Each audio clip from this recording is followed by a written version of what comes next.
I think when I was really on the precipice of like, can I do this? Should I do this? I was talking to a friend and she said, Aziza, I really hear you. But I think this is a great thing because it was just an idea and a vision. I was talking about like, should I do this? I don't know.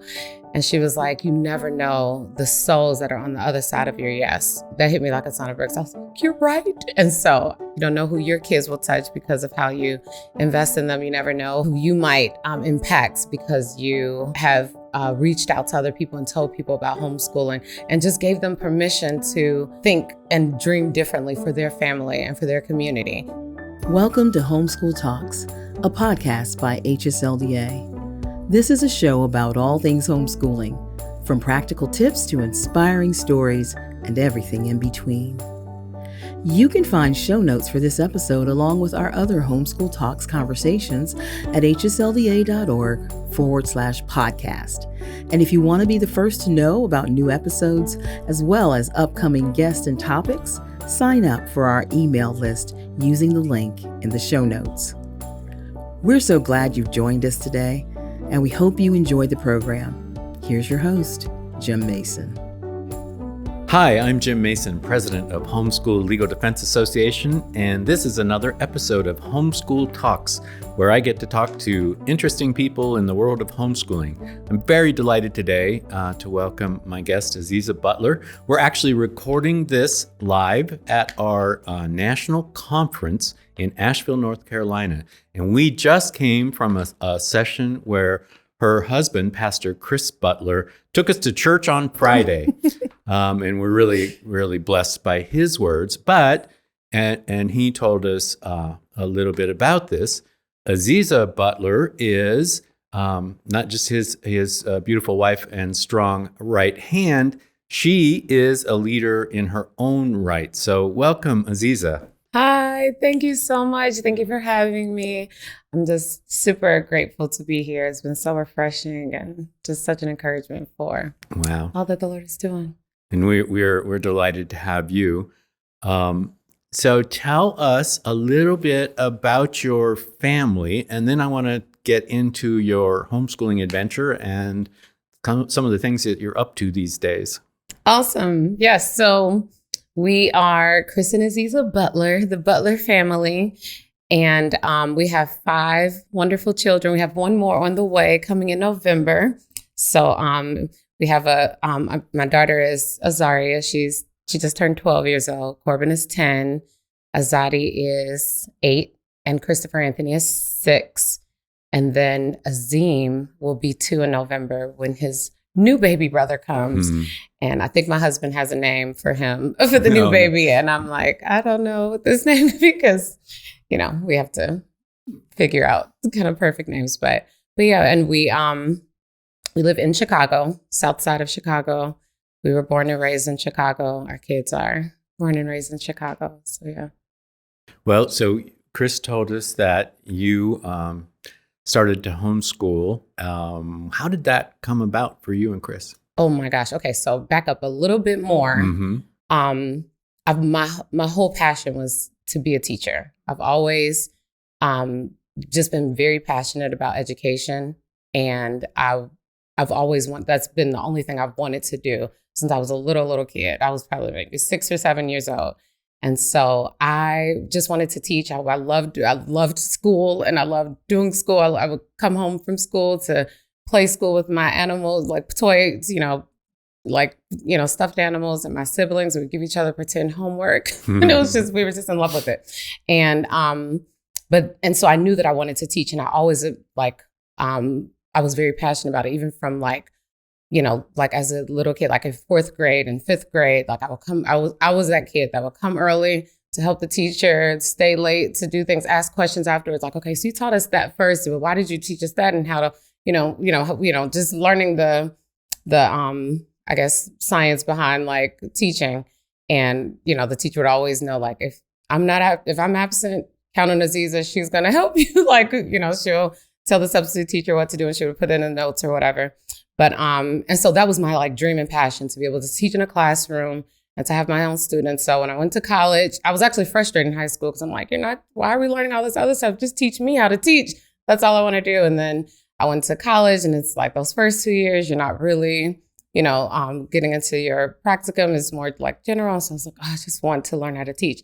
And so when I graduated from the School of Education, I was so like thrilled about teaching. And so I started teaching. I started in the public school system, which had always been my passion, not just because I wanted to teach, but I also wanted to be able to impact children, like, to be able to, teach them to read and to write.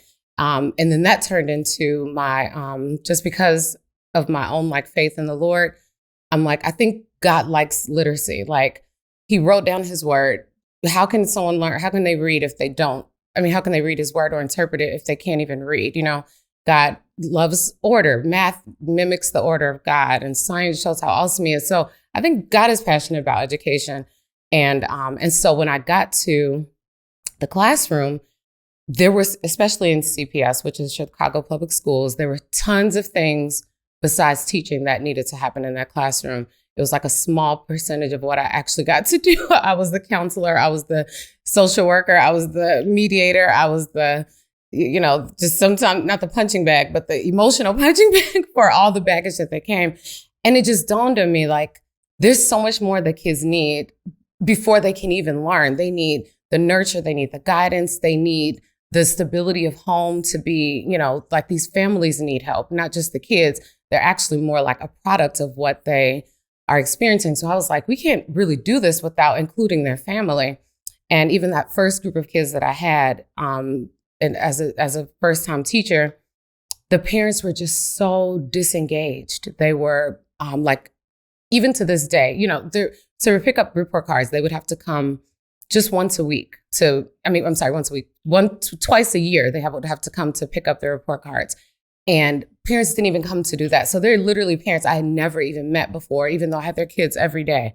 And I was like, how do we get here as a system, where parents are just completely disengaged? And then I was like, actually, it's probably not the parents. It's probably to some, fault, like the educators who maybe make parents feel like this, you need to be isolated from this. Teaching is what we do. You just feed them and clothe them, send them to us before school, after school, summer school. It's like all of it. And so I was like, but that just doesn't work. Parent engagement needs to be a thing. Families need to be together. And that I think is going to make a huge difference. And so after I taught there, I taught in a private school, and then still very passionate about the classroom and went into teaching things. But God was just taking me on a journey of like, actually education is, secondary to what he really wants for them. He really wants them to be disciples, and he wants them to seek him in their youth. He wants children to, Jesus said, let the little children come to me. And so I was like, this is a very just ripe time for their lives. So much happens in childhood where adults spend the rest of their lives reflecting on just their childhood and what they, I was like, this is just a very important time. We need to take this very seriously. And so God just really started working with me about discipleship and all of these things. God was taking me on a journey, and I didn't even realize where it was leading to.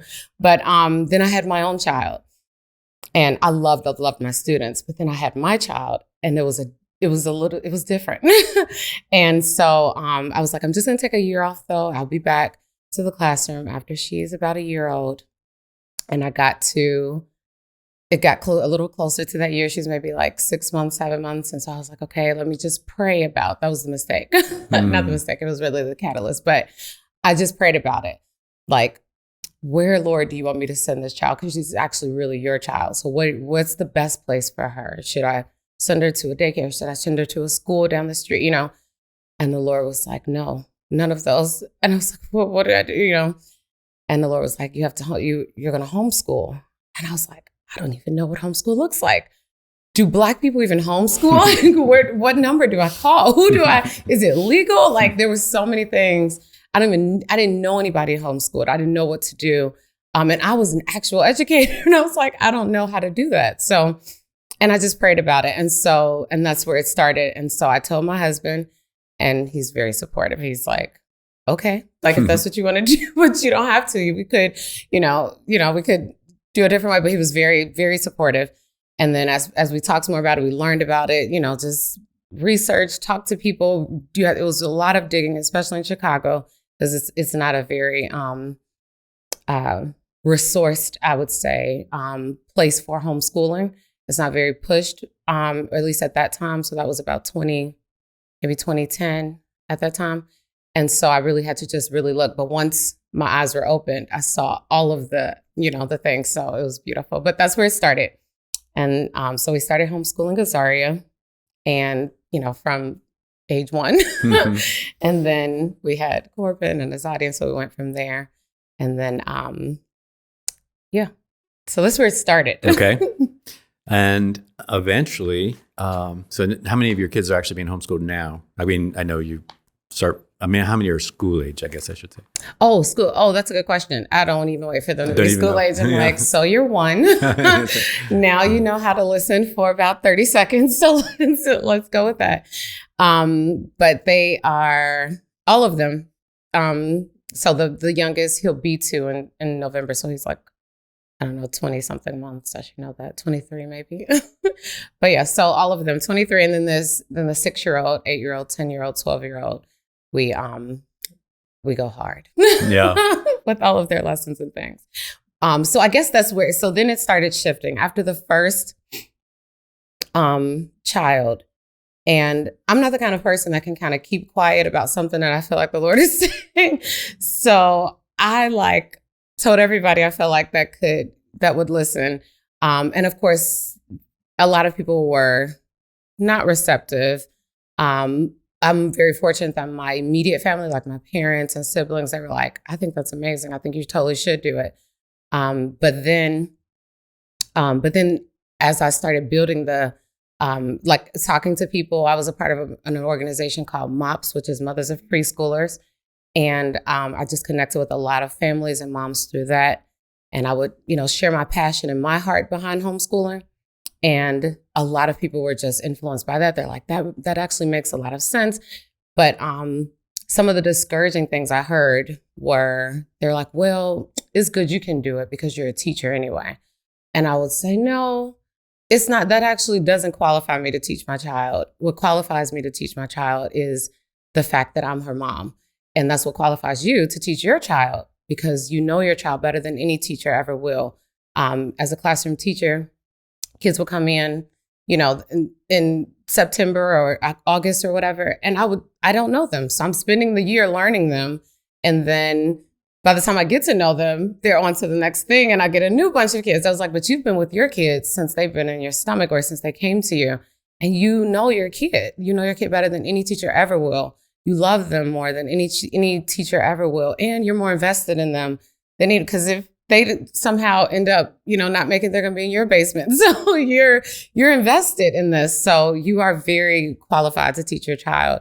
And so just slowly building this I guess, like my husband said about shifting mindsets, people are able to see themselves as like, you know what, maybe I'm not a teacher. I am an accountant or a homemaker or whatever, but maybe I can just give it a try. And so it kind of started from there. But people did kind of, what I saw a lot of, at least in Chicago, was that people really just wanted community. They're like, I don't want to do it by myself. I can't do it all the time. Like, it seems like it was this dynamic of, we either have to be home with our child and teach them and homeschool them and just be with them for the rest of my life, 18 years and all day, every day, or I have to send them to this institution where they're going to be gone for the best times of their day, every day. And it just seemed like an unfair kind of ultimatum. And so the concept of We School kind of grew over time. And so We School and I started that in... let's start from the beginning.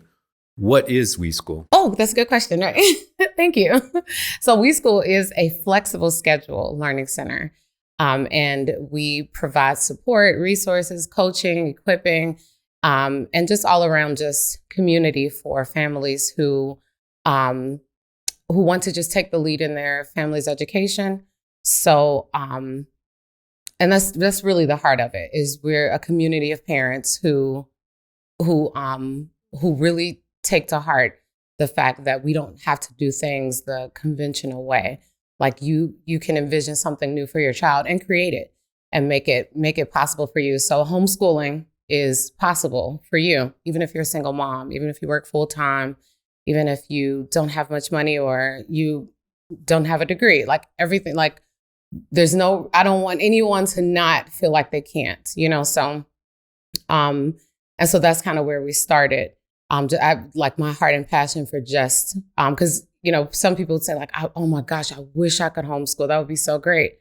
And I'll say, you can, what's stopping you? And they would have these different reasons. And so that just broke my heart because I don't want people to feel, like I'm a problem solver, not just, I don't want them to feel like they have to miss out and that's their only options. And they have to, and then their child is the one caught in the middle, even though their heart was to do it a different way and to give their child what they really needed. Especially the ones who felt like they were actively seeing damage, being done to their child. And they're like, they would just really thrive. And so, so I stepped up to do WeSchool. Now, you didn't just create it overnight and suddenly lots of people came. Right. Was this the ministry of the church that Chris pastors, or is it completely separate? No, it was completely separate. And it was just something birthed out of my own passion. Like it started off, I think, probably of just people saying like, well, so what time do you all do your learning time at home? And I'm like, oh, we usually start after breakfast around 9:30, 10 o'clock. They're like, can I come? Can I just watch and see what you do? Like sometimes I just see you and your kids and the language that you use sometimes it's like, I need to write that down. No, like I'm going to say that to my kids. And, I didn't realize that was the little things that they needed to be able to, just help them out and make it a little bit easier for them. And so I just started doing, things like that. Like, sometimes people would come over while we did our learning time is what we called it.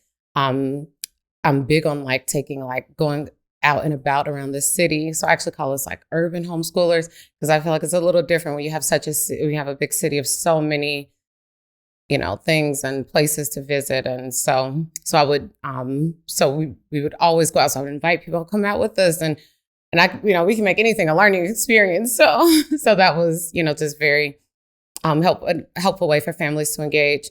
And then I started to make it kind of official because then I would start doing lesson plans for families.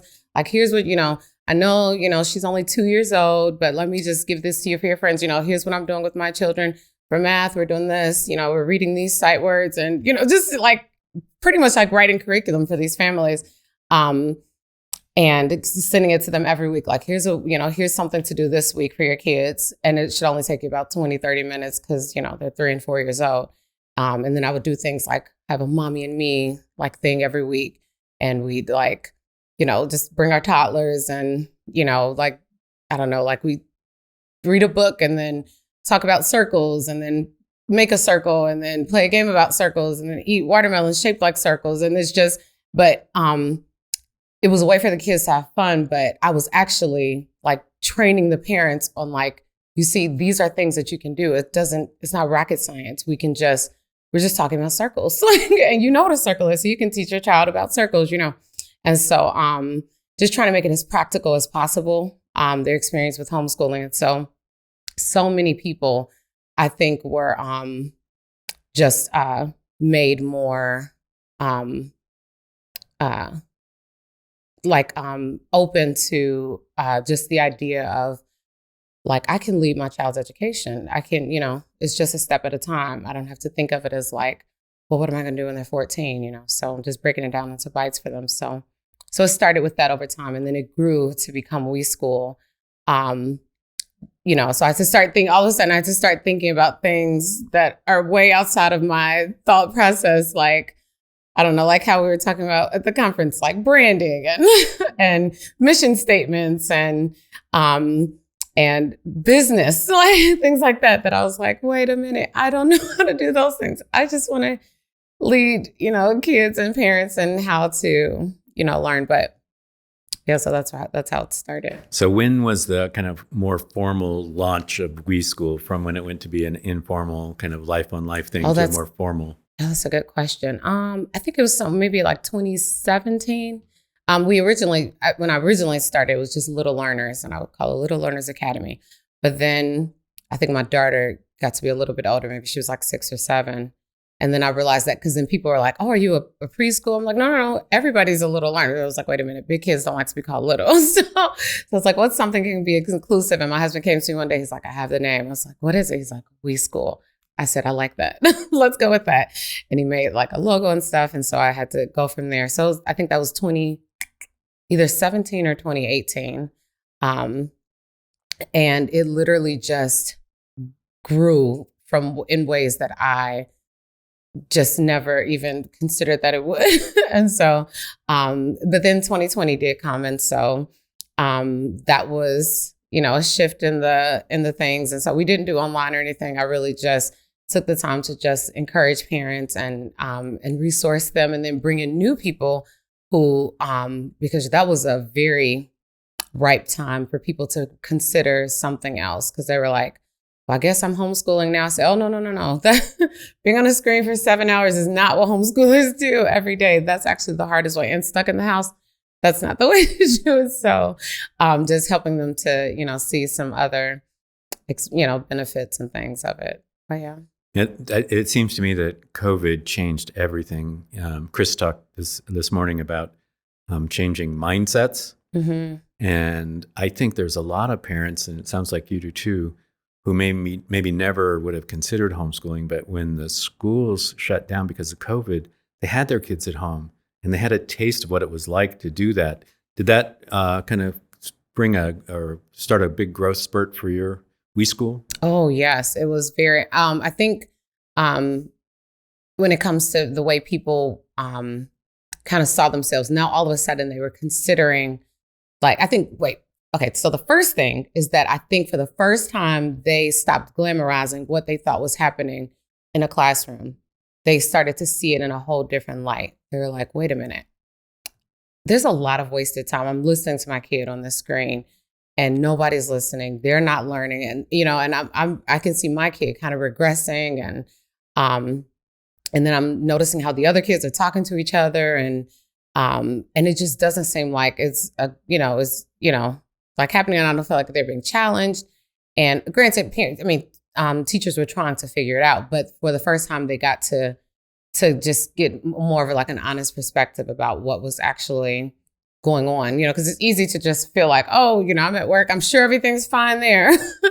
And it's like, no. And they were just like, I just feel like I could do a lot more with their time and, what they're doing. And they don't like it anyway. So, and then I even saw parents would call me and say, my kid is like asking for me to homeschool them. So what do I do? Because I'm just calling to find out that. So yeah, it was definitely a huge kind of influx of people who just for the first time just begin to not feel like that was their only option. So people who were, public school through and through. I went to public school. My kids go to public school. My parents went to public school. What's the problem?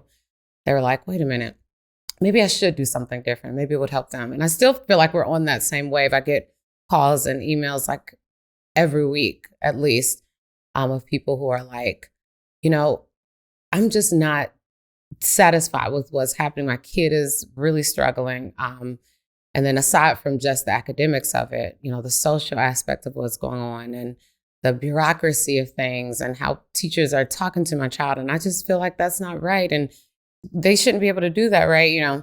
Just things like that. And so they're, for the first time, just like opening their minds to like, maybe I can do this. And, how can I make it work for my family? And so, so I do a lot of coaching around that and equipping around like, make it work for your family. It doesn't have to be in the morning. You can do it in the afternoon. You can do it at grandma's house. Like you can do it around your, your schedule. But it doesn't have to be 7 hours a day at all for 5 days a week. Make it work for you. And you see, it's beautiful. And you see a light bulb go off like, like I have other options. So yeah. So COVID, I do thank COVID for that. No. Yeah. That's for me, that another kind of light bulb for me and Debbie, my wife, was because we were there often, we'd see the light bulbs go off in our kids' eyes, right? Mm-hmm. When they would have that Eureka moment of, make a breakthrough or pursuing something that interested them that wasn't necessarily on the day's agenda, but, just being able to continue and follow their own interests. There's a lot of light bulb moments in homeschooling. Yeah, the freedom of it, the flexibility, the pressure Like, it's like, it doesn't even have to, like, you can make it work for you. I think there's so many benefits. And then I think that, like, when my daughter was young, I would hear this a lot. People would say, oh, they would first say, oh, they're so cute. Then they would say, it goes by so fast. Just enjoy it. And I'm thinking, no, it doesn't. It doesn't go by fast. Like, it's all day, every day. Like, every day is a year. Like, it's just such long days because she's only 6 months old. But now, even then I decided, I'm like, let me just listen to wisdom. All of these people are saying it from all different walks of life. So it must be true that it really does go by fast. And so, what if we just really honed in on these developmental points of them, and just chose to enjoy it and chose to invest in it, instead of, pushing them away and, or outsourcing them all day, every day. Like, what if we just entered into it and just, kind of like be here now in this stage. And so now I'm saying it, I'm like, yes, it's so true. They do go by so fast. My oldest is 12 now. So yeah. Yeah, we have 7 kids and they're all grown up, and it just went by so fast. Yeah. It really did. So We School, been around for a pretty good long time, kind of accelerated because of and during COVID. How big is it today? So it constantly grows. And right now we're at the beginning of the school year. We just started like last week. And so that's always like a settling time of like, okay, who's going to only join us for the learning? We do learning excursions on Mondays. So who's going to be full-time homeschooling with their family? Who can only join us on, Mondays? Who's going to be here for, so it's flexible schedules. So some kids come 1 day a week. Some kids come for the whole 4 days a week. And so we just, we just make it work for however many, participate. And so this year we're finalizing who's actually, how it's looking for each family. But I'll just say I have a lot of follow-up to do, a lot of follow-up calls and things like that. So I got my friends to help me to follow up with families, and, to try to, figure it out for them. But yeah, so we have 3 classrooms that we work with. So 3 ages, 3 to 5 year olds. We have 6 to 8 year olds, and then 9 to 12 is the oldest. But we go by ages just because kids are, we really advocate for like personalized instruction. So we just go according to like where each child is in their levels. So like my 12-year-old is in like the 9th grade level, and the 3-year-old of like a 5-year-old is in the 4th grade. So it's like you have to make it work. So I don't do grades because I still want to keep them in their social, emotional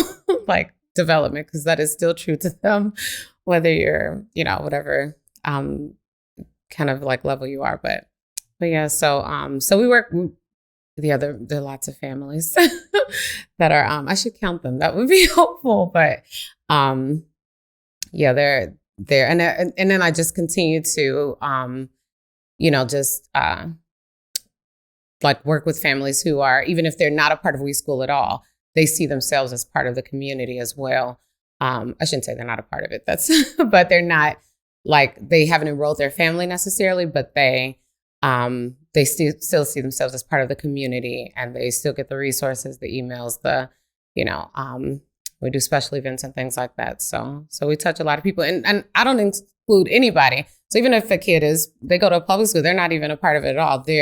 They still are like, what you say helps me so much. And I'm sure one day I'll homeschool. It just, it may not be this year, but I love your, just the encouragement that you give around, doing things. And so they slowly are like coming around to it. Like, so when they came home, I do this with them now on the evenings or on the weekends.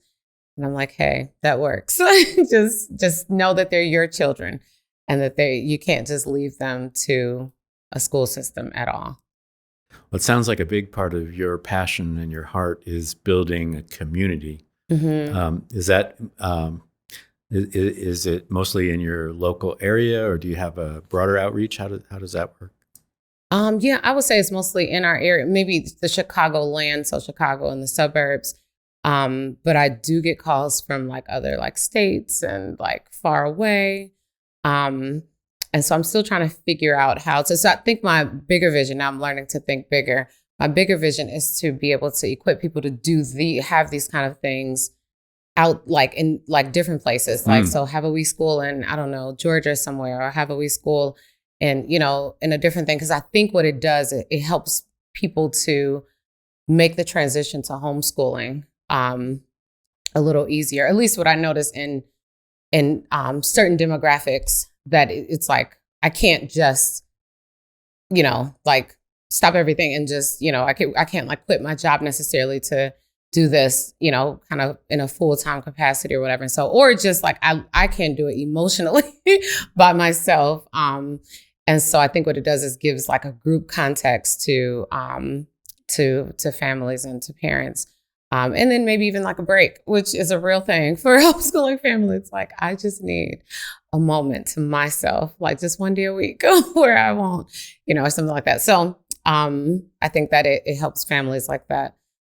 So I do want to figure out a way to be able to be helpful. It's just everything is, you know, figuring out financially and all of these things. And even this currently, the program that I have now, just, you know, figuring out how to like make budgets work and pay the staff that help and all of the support programs that go along with it. But because the cost of it, because the goal is to keep it just very small, like no more than 10 kids per, you know, kind of learning group. Because, you know, public schools have this thing, the IEPs, they call it individualized education plan, which I think is great. But I'm like, every kid needs an IEP. Every kid is an individual and they need a unique kind of approach to their education. So that's kind of at the heart of We School as well. Like every kid has different passions and talents and strengths and weaknesses, and they need different approaches and things. So, and that's virtually impossible to do if you have 31 kids. But if it's no more than 10, that's, you know, a great little atmosphere. And it's great for kids who, I get a lot of inquiries about kids who are only children. And they're like, my kid just wants to, they're just so social. They want to be with others. They want to learn together. They want to do projects and things. And so that's sometimes a big blessing for families to be able to learn in small groups. But well, how would people get a hold of you if they wanted to kind of replicate what you're doing in their community? They should totally do it. No, I mean, if you don't want emails, if you're getting enough inquiries, but I'm guessing that there's lots of people all over the country that would love to hear from you personally on how to go about doing this. Yes. So now I have a team now that helps me to follow up. So, good. So the emails are great. It's my email address is Aziza, my name, Aziza at WeSchoolAcademy.com is my official email address. And then the website is just WeSchoolAcademy.com. And so, yeah. Well, Aziza, it's been a delight talking to you, and I'd love to give you the final word. What would you have to say to many of the homeschool moms out there who might be struggling, or those who are really motivated to maybe do more like what you're doing? Oh, that's a great question. Oh, gosh, I have so many things. Okay, let's choose one. I think the best thing is probably what Hebrews already says. Do not grow weary in well-doing, for in the proper time, you will reap a harvest if you don't quit.